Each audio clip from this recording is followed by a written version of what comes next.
오늘 선포되어질 하나님의 말씀은 여호수아 6장 1절에서 14절까지 말씀을 우리 합독하겠습니다. 함께 한 목소리로 읽겠습니다.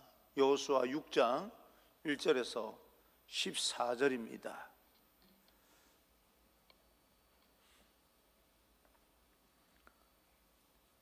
구약성경 326페이지에 있습니다. 여호수아 6장 1절에서 14절까지 말씀을 함께 읽겠습니다. 이스라엘 자손들로 말미암아 여리고는 굳게 닫혔고 출입하는 자가 없더라. 여호와께서 여호수아에게 이르시되 보라, 내가 여리고와 그 왕과 용사들을 내 손에 넘겨주었으니 너희 모든 군사는 그 성을 둘러 성 주위를 매일 한 번씩 돌되 엿새 동안을 거리하라. 제사장 7번 7 양각 나팔을 잡고 언약궤 앞에서 나아갈 것이요, 7째 날에는 그 성을 7번 돌며 그 제사장들은 나팔을 불 것이며, 제사장들이 양각 나팔을 길게 불어 그 나팔 소리가 너희에게 들릴 때에는 백성은 다 큰 소리로 외쳐 부를 것이라. 그리하면 그 성벽이 무너져 내리리니 백성은 각기 앞으로 올라갈지니라 하시매, 눈의 아들 여호수아가 제사장들을 불러 그들에게 이르되 너희는 언약궤를 메고 제사장 7번 양각 나팔 7을 잡고 여호와의 궤 앞에서 나아가라 하고, 또 백성에게 이르되 나아가서 그 성을 돌되 무장한 자들이 여호와의 궤 앞에서 나아갈지니라 하니라. 여호수아가 백성에게 이르기를 마침에 제사장 7번 양각 나팔 7을 잡고 여호와 앞에서 나아가며 나팔을 불고 여호와의 언약궤는 그 뒤를 따르며 그 무장한 자들은 나팔 부는 제사장들 앞에서 행진하며 후군은 궤 뒤를 따르고 제사장들은 나팔을 불며 행진하더라. 여호수아가 백성에게 명령하여 이르되 너희는 외치지 말며 너희 음성을 들리게 하지 말며 너희 입에서 아무 말도 내지 말라. 그리하다가 내가 너희에게 명령하여 외치라 하는 날에 외칠지니라 하고, 여호와의 궤가 그 성을 한 번 돌게 하고 그들이 진영으로 들어와서 진영에서 자니라. 또 여호수아가 아침에 일찍이 일어나니 제사장들이 여호와의 궤를 메고 제사장 7번 양각 나팔 7을 잡고 여호와의 궤 앞에서 계속 행진하며 나팔을 불고 무장한 자들은 그 앞에 행진하며 후군은 여호와의 궤 뒤를 따르고 제사장들은 나팔을 불며 행진하니라. 그 둘째 날에도 그 성을 한 번 돌고 진영으로 돌아오니라. 엿새 동안을 이같이 행하니라. 아멘. 우리 앞뒤좌우 인사하겠습니다. 축복합니다. 성령 충만 행복하십시오. 인사합니다. 축복합니다. 성령 충만 행복하십시오. 오늘은 여러분과 함께 믿음으로 순종합시다 라고 하는 제목으로 하나님의 말씀을 전하겠습니다. 순종은 하나님의 말씀에 초점을 맞추고 있습니다. 어떤 사물을 볼 때 어느 관점에서 보느냐에 따라서 그 해석이 달라지고 또 내용이 달라집니다. 그래서 순종에서 중요한 것은 내 중심이 아니라 하나님 중심이어야 된다라고 하는 것입니다. 그래서 하나님의 말씀과 하나님의 뜻이 중요합니다. 우리가 사는 그런 어떤 세상 속에서 우리가 가지고 있는 지식과 또 경험과 지혜가 있기 때문에 우리의 관점에서 해석하는 것에 익숙해 하는 사람들인데, 하나님의 관점에서 바라보게 되면 그 해석이 전혀 달라질 경우가 많습니다. 내 생각대로 또 내 의지대로는 이 세상에서 한계를 느끼게 되는데, 그래서 우리는 부족하고 부족해서 실수하고 실수하기 때문에 실패하기도 합니다. 하나님께 초점을 맞추는 데서부터 우리의 순종은 시작이 되고 하나님의 사랑을 느끼게 되고 또 하나님의 사랑을 느끼면서 신뢰를 하게 되고 하나님의 음성을 들음으로써 이제 순종의 열매와 기적의 열매가 우리 삶 가운데 나타나게 됩니다. 항상 우리는 우리 입장을 가지고 해석을 합니다. 우리 장로님들과 어제 좀 새벽에 말씀을 나누었던 부분이 있는데, 누가복음 15장에 보게 되면 잃은 양 비유가 나오고 탕자의 비유가 나오고 드라크마 비유가 나옵니다. 그런데 탕자도 그렇고요, 이런 양도 그렇고, 뭐 100마리 중에 99마리의 양은 그대로 있는데 한 마리가 이제 나갔습니다. 울타리를 이탈한 거예요. 우리 입장에서 보게 되면 양과 탕자는 지가 나간 거예요. 그렇지 않습니까? 자기가 나간 겁니다. 선택해서 나간 겁니다. 그런데 성경은 자기가 선택해서 나갔다니 아니하고 주님은 뭐라고 기록을 하고 있습니까? 잃어버렸다라고 기록하고 있습니다. 하나님의 관점에서 본 거예요. 잃어버린 것은 자기들 관점에서 볼 때는 자기가 나간 겁니다. 특히 탕자 같은 경우는 아버지에게서 재산을 달라고 그래서 자기가 선택해서 나간 겁니다. 자기가 나갔다라고 말하지 않냐고 잃어버렸다라고 이야기를 합니다. 왜 그렇게 해석을 합니까? 간단한 거예요. 자기들이 선택해서 나가면 그들 잘못인데 내가 잃어버렸다라고 하면 주인 잘못입니다.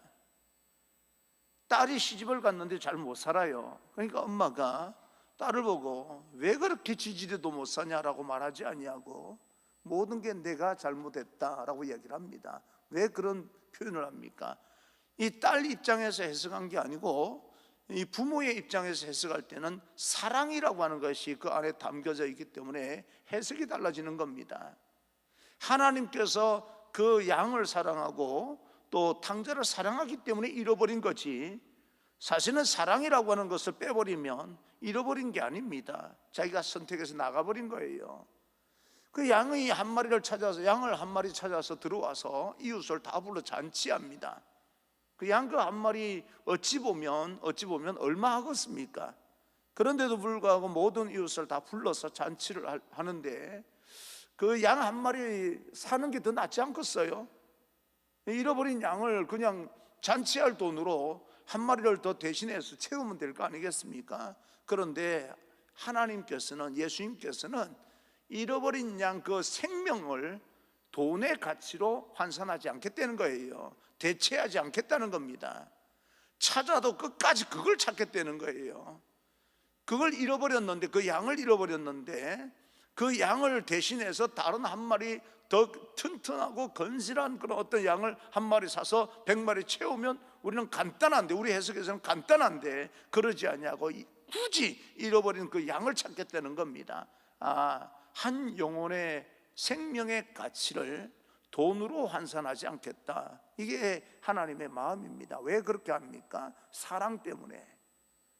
우리가 그런 어떤 사랑의 개념으로 해석을 하기 시작하면 성경 이야기나 또 여러 가지 우리의 어떤 관점들이, 삐뚤어진 관점들을 얼마든지 수정해 나갈 수가 있는 겁니다. 잘못 생각한 부분이 있어요. 우리가 그 결단하고 선택하는 부분이 내 입장에서 선택하는 것과 하나님 입장에서 선택하는 것과는 전혀 그 결과가 다릅니다. 그런데 때로는요, 우리가 우리 입장에서만 해석을 하고 우리 입장에서 선택을 하고 결단을 하고 그러면서 모든 책임은 하나님께 돌려버리는 그런 경우가 허다합니다. 오늘 이 여호수아의 말씀도 마찬가지로 이 이스라엘 백성들의 입장에서 해석을 한 게 아닙니다. 하나님의 말씀이 이제 임하였고 그 말씀 가운데서 이 모든 일들을, 사건들을 풀어나가고 있는 것입니다. 요단강을 하나님의 음성을 듣고 그대로 행함으로 무사히 건넌 이스라엘 백성들에게 이제 두 번째 장애를 만납니다. 요단강 건널 때는 신났지요. 어쨌든 이 제사장들이 요단강 가운데 서서 뭐 아무것도 하지도 않는다 할지라도 하나님의 말씀에 순종하여 언약궤를 메고 버텨주니까 건너게 됩니다. 그래서 신난 거지요. 어쨌든 기적을 본 겁니다. 그런데 그런 어떤 기적을 본 뒤에 그 인생이 계속해서 평탄하면 좋은데 두 번째 장애를 만납니다. 여리고성입니다. 우리 인생도 마찬가지로 한번 어려운 그런 어떤 일들을 겪고 나면 좀 그 이후에는 평탄하면 얼마나 좋습니까? 그런데 금방 또 내가 감당하지 못할 일들을 만나게 됩니다. 여리고성은 견고한 성읍인 동시에 그 당시에 크고 오래된 도시, 성읍이라고 말하지만 사실은 그 당시 개념으로 봐서는 도시를 형성하고 있는 그런 이제 성읍입니다. 이스라엘 백성들의 요단강을 건넜던 그런 어떤 감격과 즐거운 그런 어떤 감동과 환희는 여리고성을 바라보면서 다 사라져 버린 거예요. 또 넘지 못할 장애를 만나게 됩니다. 그러면서 생겨나는 것이 사람인 이상 염려와 걱정과 절망을 느끼게 됩니다. 크고 견고하고 오래된 여리고성 앞에서 이스라엘 백성들은 어떻게 해야 될지 모릅니다. 할 수 있는 방법이 없어요. 그 성을 칠 수 있는 방법도 없고 공략할 방법도 없고 그 이길 방법도 정복할 방법도 없습니다. 사실은 그럴 때 하나님께서 여호수아에게 말씀하시는데, 그리고 그 말씀대로 순종합니다. 어떤 말씀입니까? 2절 3절입니다 2절 3절 여호와께서 여호수아에게 이르시되 보라 내가 여리고와 그 왕과 용사들을 내 손에 넘겨주었으니 너희 모든 군사는 그 성을 둘러 성 주위를 매일 한 번씩 돌되 엿새 동안을 그리하라. 하나님께서 여호수아에게 주신 작전은 이성으로나 상식적으로는 도저히 받아들일 수 없는 그런 방법입니다. 그러면 받아들일 수 없다 그러면 이스라엘 백성들에게는 그 정복할 수 있는 방법이 뭐가 있습니까? 그들도 없습니다. 자기들도 정복할 방법이 없으면서도 하나님께서 말씀하시는 건 또 이해가 안 된다고 이야기를 합니다. 그게 우리 사람들이에요. 자기들도 어떤 그 사업을 하든 뭘 하든 극복할 수 있는 방법도 없으면서 하나님께서 말씀하시면 그것도 또 못 믿겠다는 겁니다. 이해가 안 된다는 거예요. 상식적으로 생각을 해보라는 겁니다. 그러면 상식적으로 생각하고 이해가 안 되고 그렇다면 무슨 방법이 있습니까? 방법이 없습니다. 그런데도 불구하고 그렇게 이야기를 하는 그런 존재가 바로 우리 연약한 사람입니다. 그런데 매일같이 성을 한 바퀴 돌고 그리고 엿새 동안 그리한 후에 일곱째 날에는 7바퀴를 돌며 나팔을 불고 함성을 지르면 여리고성이 무너질 것이다 라고 아주 선명하게 말씀합니다. 그 방법은 이해가 되지 않는다 할지라도 무너진다고 하는 그 사실만큼은 선명하게 이야기를 합니다. 자, 우리가 이해가 될 만한 그런 어떤 작전을 이야기해 주시면 얼마나 좋습니까? 내가 수고하고 땀 흘리겠다는 거예요. 그래서 지하를 파고 들어가라. 그러면 수고한 만큼, 내가 땀을 흘린 만큼 뭔가 기대를 가질 수 있는 방법이라서 순종할는지도 모릅니다.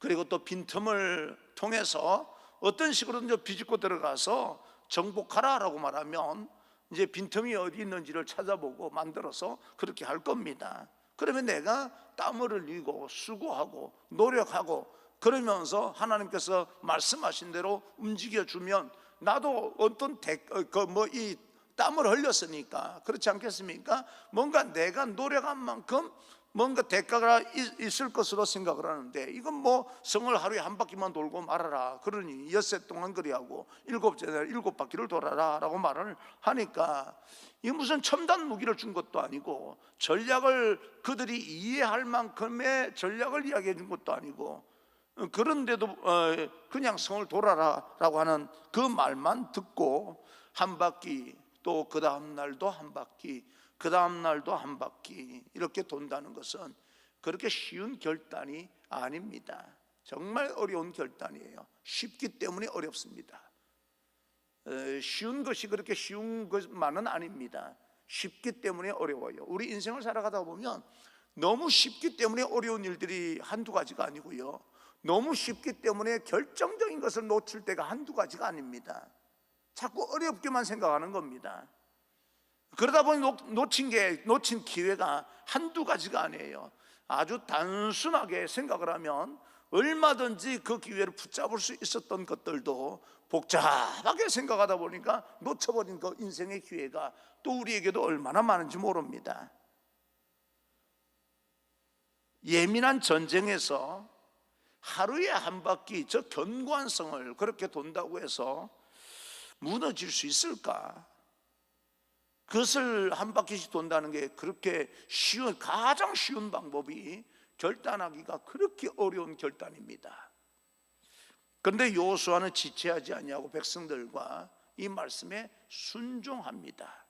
우리 자기들 입장에서 해석하고 순종하는 것이 아니라 하나님의 말씀을 그대로 믿어버리고 순종하게 되는 거죠. 순종의 핵심은 나에게 선택권이 있는 것이 아니고 하나님께 초점을 맞추는 결단에 있는 것이다. 그렇게 볼 수가 있습니다.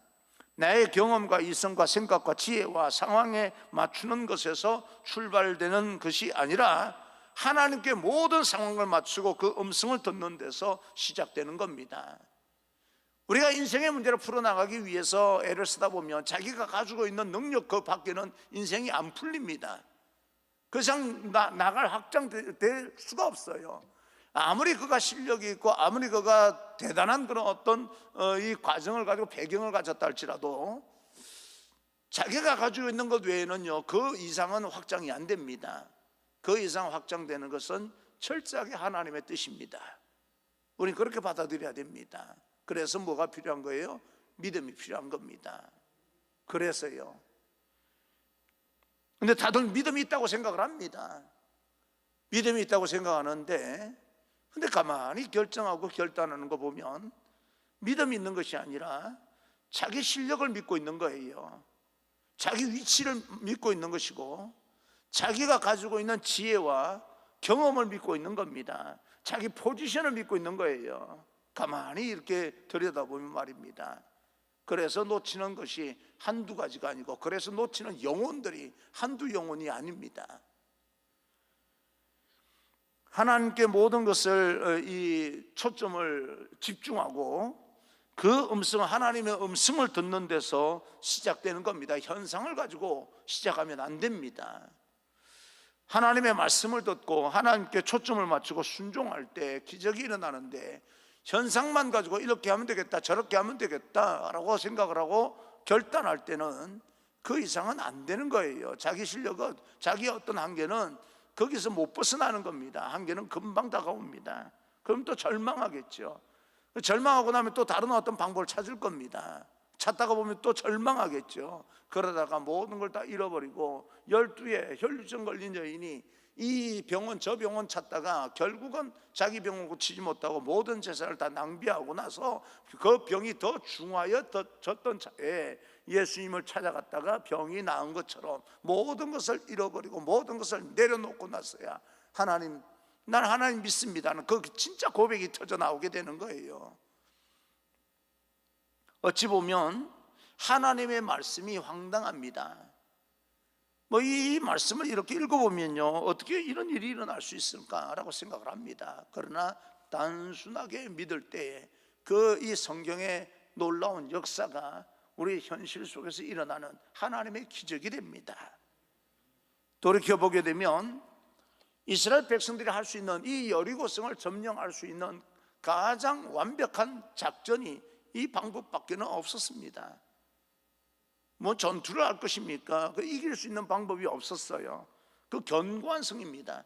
사람의 힘으로는 무너뜨릴 수 있는 성이 아닙니다. 불가능하다 여길 때에 하나님 방법에 순종함으로써 그 성을 무너뜨린 것처럼 우리들도 여러분이 노력하지 말라는 이야기는 아닙니다.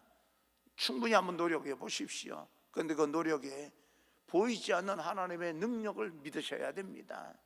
그래야 내가 하는 모든 것들에 있어서 좀 그래도 우리는 인간이라 자신감도 생기고 거기에다가 하나님 믿는 믿음이 더해지면 기적이 일어나기도 하고 또 하나님 살아계신다는 사실을 또 우리는 고백하게 되는 것입니다.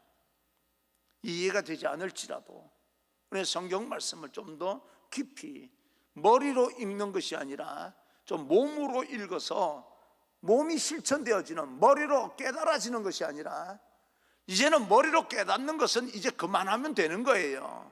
설교를 듣고 깨닫는 것은 여러분 그동안 들은 것을 깨달은 만큼도 충분하다는 이야기입니다. 그럼 뭐예요? 말씀을 들었으면 깨달았으면 이제는 몸으로 실천하는 단계로 나아가야 된다는 이야기입니다. 성경을 몸으로 읽어야지 자꾸 머리로 읽다 보니까 깨우치기만 하고 알기만 하는데 뭐가 안 나타나는 겁니다. 성경은 몸으로 읽어야지요. 그래서 매일매일 저는 그렇게 기도합니다. 부족하지만 하나님 말씀이 나를 이기는 인생이 되게 해주세요. 말씀이 내 인생을 이겨야지 내 인생이 내 하나님의 말씀을 이기면 안 되는 겁니다. 순서가 다른 거예요. 순서가. 그래서 예수님께서 말씀합니다. 너희가 나를 믿느냐, 내 말에 절대적으로 순종할 수 있느냐. 하나님은 여러분 한 사람 한 사람의 생명을 절대 대체하지 않습니다. 다른 영혼과 바꾸지 않습니다. 기어코 여러분 인생을 추적하셔서 거기서 고칠 것 고치고 축복해 주실 분이 하나님이시기 때문에 그렇게 하겠다는 거예요. 왜요? 사랑하기 때문에. 다른 생명으로는 바꾸지 않겠다는 겁니다. 천하를 죽어도요. 그런 하나님의 사랑을 믿고 하나님의 말씀에 우리는 믿음으로 순종해야 됩니다. 그래서 순종이 제사보다 낫다는 겁니다. 하나님이 이미 여호수아에게 하늘의 군대 장관을 통하여서 승리의 방법을 말씀해 주셨습니다. 이미 말씀해 주신 거예요. 이제 우리가 그 말씀을 얼마나 신뢰하고 순종하고 따르냐라고 하는 겁니다. 듣기는 듣고 깨닫는 것은 이제 그만하면 돼요. 그만큼 했으면 많이 깨달은 겁니다. 이제는 뭐합니까? 순종하는 실천의 문제입니다. 그리고 요단강을 기적의 어떤 사건으로 보여주신 것처럼 여리고 성도 결과가 나타날 하나님의 기적을 보이실 것입니다. 하나님의 말씀에 순종이 어려울 때 우리는 우리 인생 지난 날을 한번 되돌아봤으면 참 좋겠다라고 생각을 합니다. 정말 우리가 어찌할 바 몰라 할 때 하나님께서 우리와 함께 하셨던 그 순간순간을 되돌아보면 우리 믿음의 회복이 좀 더 빠르지 않을까 하는 생각도 해봅니다. 저에게도 앞으로 어떻게 해야 될지 모를 때 하나님께서 풀어주신 일들이 굉장히 많습니다. 여기서 내 인생이 끝나는 거구나, 여기서 절망을 느끼는 절망이구나 라고 하는 때가 얼마나 많은지 모릅니다. 저는 특히 저희 가정이 예수 믿는 가정이 아니었기 때문에 하나님 앞에 제가 이 따지기를 참 좋아했어요. 아니 믿지도 않는 집에서 예수를 믿게 만들어서 목사를 만들었으면 하나님 책임져 주셔야지 어떻게 내 인생을 여기서 이렇게 끝장낼 수 있냐고 그러면서 따지기도 많이 따지고요, 혼자서 울기도 많이 울고 그랬습니다. 여러분 정말 교회 나와서 여러분 인생의 문제를 가지고 풀리지 않는 그런 문제를 가지고 처절하게 울어본 적이 언제입니까? 생각만 막 계속해서 계산만 하고 있지 않습니까? 이렇게 푸는 게 맞아, 저렇게 푸는 게 맞아, 이게 좋을까, 저게 좋을까, 그러면서 결국은 자기가 좋은 대로 선택해요. 하나님 앞에 정말 울어본 적은, 처절하게 한번 울어본 적이 있으십니까? 그게 언제입니까?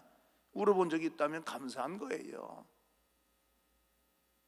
얼마나 그게 감사한 거예요. 난 여러분 어떤 문제를 결단하기 전에 정말 그 어떤 문제가 여러분 인생 가운데 가장 중요한 그런 사건이 될 수 있는 그런 어떤 문제 앞에서 하나님 앞에 나와서 처절하게 한번 울어봤으면 좋겠습니다. 그게 신앙이 아니겠습니까?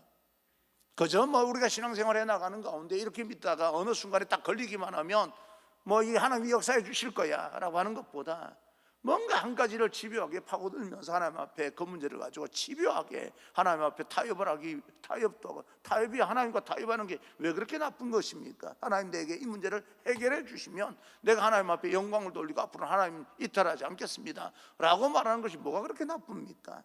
여러분 하나님과 타협하며 기도하는 그런 어떤 기도가 여러분에게 있기를 원하고, 어떤 인생에 풀리지 않는 문제를 가지고요 사람들이 나를 도와주지 않아서 환경이 그래서 어쩌고 하는 것보다 성전에 나와서 단 혼자서라도 얼마든지 혼자서 기도할 수 있지 않습니까? 통곡하며 한번 울어볼 수 있는 그런 신앙이 좀 회복되었으면 좋겠다 하는 그런 생각을 해봅니다. 첫 목회 나갔을 때도 그랬고요, 울릉도에서 개척하면서 그냥 크게 한번 울어봤던 적도 있고요. 안 되는 거예요. 개척했는데 나는 될 줄 알았어요. 근데 안 되는 걸 어떡합니까? 어떻게 하나님께서 이렇게까지 이 외딴섬에 보내놓고 사람을 갖다가 이렇게 망가뜨릴 수 있을까? 그 생각 때문에 거기서 처절하게 한번 통곡한 적이 있습니다.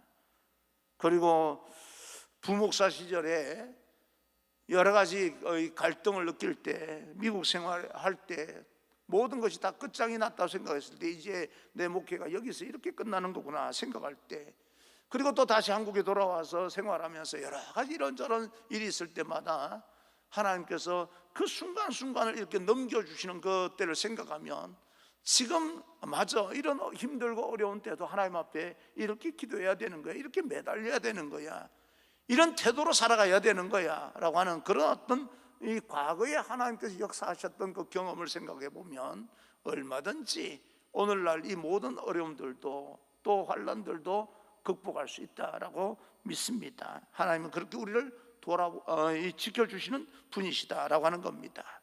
지금이 혹 여러분 인생 가운데 절망스러운 일이 있다 할지라도 하나님께서 도우실 줄 믿고 기도하는 그런 사람이 됐으면 좋겠습니다.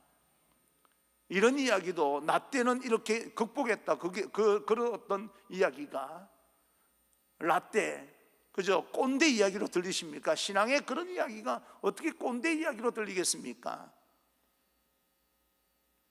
우리가 나 때는 이랬어 라고 하는 신앙적인 어떤 면에서는요, 그런 이야기들은 본받아야 되는 거예요. 정말 힘들고 어려운 여러분들이 있으면 교회 나와서 통곡하십시오.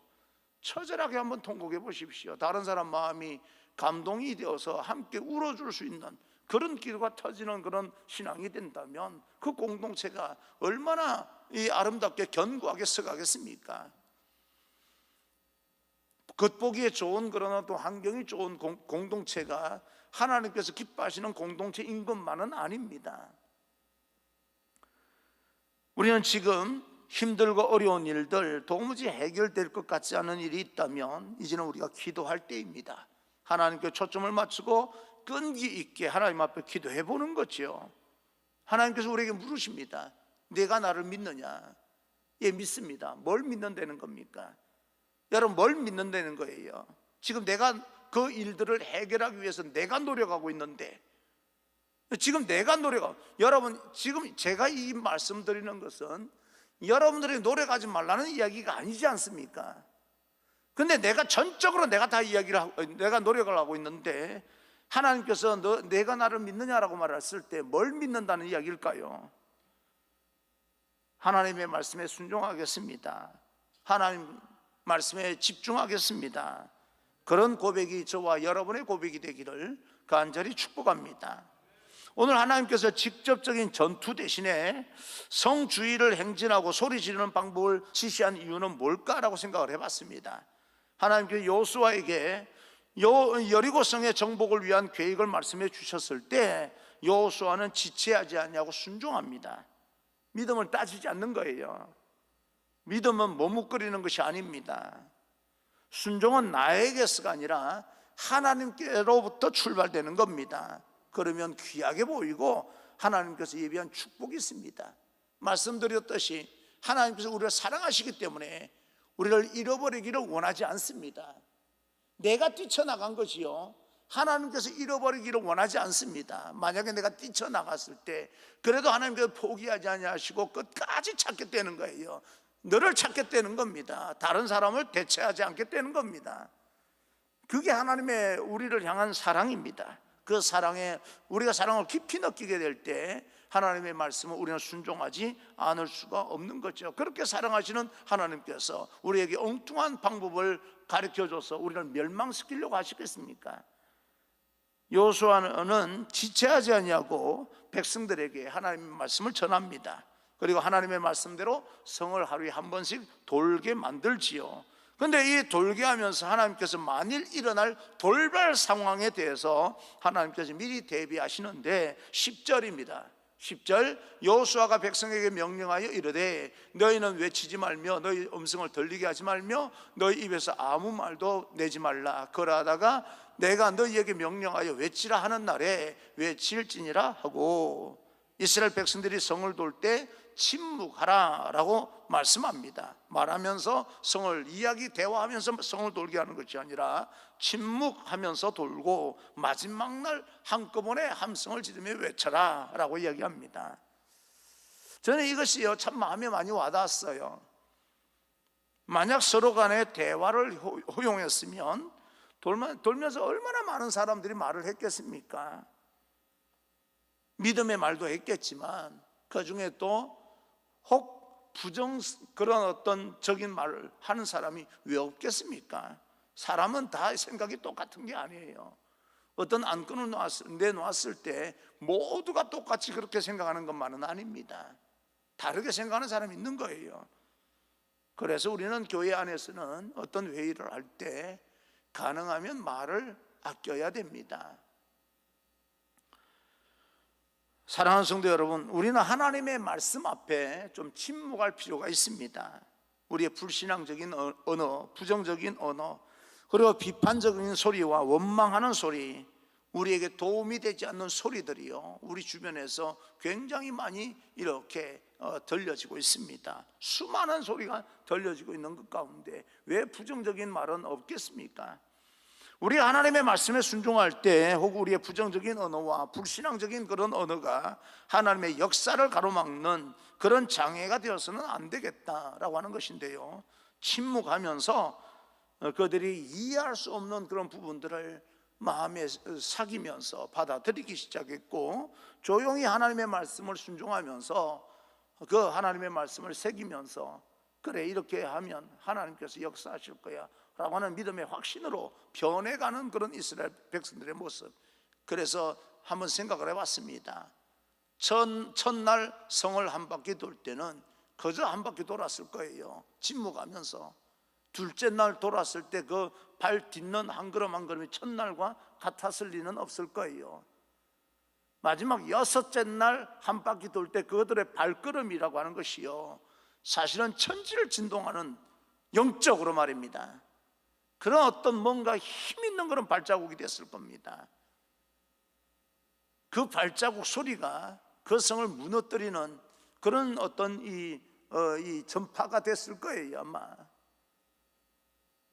여러분, 어떤 해머, 굉장한 그런 어떤 이 해머로 벽을 부셔낼 수도 있지만, 이 저음이든 고음이든요, 그 어떤 소리로 인하여서 벽이 완전히 파괴시킬 수도 있는 거예요. 균열을 일으켜서.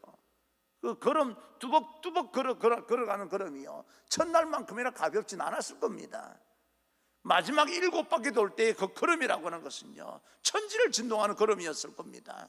그 진동하는 그 걸음, 그 걸음 걷는 그 걸음에 어떤 나오는 그 진동파가 아마 성벽을 그렇게 분해시켜 버렸을 것이다, 나는 그렇게 믿습니다. 이런 역사가요, 사실은 우리가 겉으로 보기에는 뭐 그냥 한 바퀴 돌고 두 바퀴 돌고 세 바퀴 도는 것처럼 보이지만, 돌 때마다 그 무거워지는 발걸음이요, 천지를 진동하게 만들고 천지를 지축을 흔들어 버리는 거예요.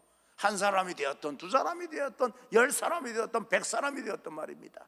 여러분, 한 사람으로 인하여서 그 걸음이요, 처음 가볍게 살짝 걷는 거하고 어느 순간에 믿음이 들어가서 하늘의 천군 천사가 여러분 어깨에 모두 다 얹혀져서 한 걸음 한 걸음 걸을 때 그 천지를 진동하는 그런 어떤 걸음은 세상을 변화시킬 수 있는 그런 걸음이 될 수가 있는 겁니다. 그 믿음의 걸음이라고 이야기를 합니다. 칼과 창으로 싸우는 것과는 전혀 다른 그런 어떤 전투적인 걸음이 그 이스라엘 백성들에게 있었고, 그 모든 벽들이 그 걸음으로 인하여서, 파장으로 인하여서 균열을 이루었을 때 함성을 지르니까 무너질 수밖에 없는 거 아니겠습니까? 하나님의 기적입니다. 가장 완벽한 전략이고요. 내가 하나님 앞에 잠잠하고 때가 분명히 올 겁니다. 그럴 때는 외칠 때는 외쳐야 되는 거지요. 우리의 삶이 어그러지기 시작할 때가, 미리 일어나지 않은 일을 걱정만 하고 있다가 하나님께서 외치라라고 할 때는 외치지 아니하고, 잠잠하라라고 할 때는 외치는 이런 어떤 이상한 어떤 습관에 의해서 마치 처음에는 순종하지 않다가 뒤에는 처음 이 넘어가 버리고 나서 이제는 잠잠하라고 하는 게 순종인데, 잠잠해야 되는 순간에 또 이 말씀이 하나님께서 외치라고 하셨다고 여기서 외치고 있으니 이게 순종이 아니지 않습니까? 겉으로 보기에는 순종일지 모르겠지만 하나님의 때를 놓치지 않는 그런 우리 모두가 되어지기를 주님 이름으로 축복합니다. 우리는 그때를 분별할 수 있는 예민함과 그때에 합당한 우리의 결단과 선택, 그리고 실천이 우리에게 지금 꼭 필요합니다. 하나님의 말씀하신 그 때를 분별하고 그때까지 우리는 온전히 침묵하고 또 잠잠히 하나님 앞에 순종함으로써 그 말씀대로 행할 수 있는 그런 저와 여러분이 되기를 주님 이름으로 축원합니다. 여러분이 걷는 걸음이요, 단순한 걸음이 아니었으면 좋겠어요. 예, 여러분 집에서 교회를 오는 걸음이든 운전을 해서 오는 그런 어떤 길이든 어떤 것이든 여러분이 다니는 어떤 모든 인생의 그 길들이요, 단순한 그런 걸음길이 아니었으면 좋겠습니다. 여러분이 밟을 때마다 아무 일도 일어나지 않은 것처럼 보이지만 그 가운데 파장이 그 온갖 이 악한 세력에게 스며들어서 어느 순간에는 복음의 함성이 질러질 때 무너져 내려버리고 변화되는 그런 놀라운 하나님의 기적을 볼 수 있는 그런 걸음이 되었으면 참 좋겠습니다. 하나님이 우리에게 주시는 은혜의 선물을 놓치지 않기 위해서는 우리가 좀 더 깊이 있는 그런 어떤 믿음을 갖기 위해서 하나님 앞에 나와 기도하고 하나님의 말씀에 순종하고 가슴에 새기고 그 말씀이 반드시 내 인생 가운데 열매로, 축복의 열매로 나타난다는 사실을 깨닫고 한 걸음 한 걸음 걸어 나갈 때 여러분에게 뭐 자랑할 건은 없겠지만 저희 가정을 지켜주신 하나님께서 여러분의 가정도 지켜주시리라, 나는 그렇게 믿습니다. 우리 애들도 개척했을 때, 낳았을 때부터 이렇게 뭐 우리와 함께 생활을 해오는 거 아니겠습니까? 저들도 뭐 이제 다 컸으니까 뭔가 생각이 있고 알 거 아니겠습니까? 이렇게 이야기를 들어보면 그 순간순간 하나님께서 이 관리해 주시고 보호해 주시고 했던 어떤 부분들이 저렇게까지 크지 않았나라고 생각을 하는데, 우리 가정을 앞으로도 지켜주실 것이라 나는 믿고, 또 여러분 가정도 그렇게 여러분 가정마다 하나님께 지켜주실 것이라고 믿는데, 여러분 걸음 그렇게 가볍게 걷는 걸음이 아니라고 하는 사실을 깨닫고요, 믿음의 걸음을 걸어가시면서 하나하나 해결해 나갈 수 있는, 결국 인생의 축복을 얻을 수 있고 누리고 다른 사람을 복받게 만들 수 있는 그런 귀한 인생 되기를 주님 이름으로 축원합니다.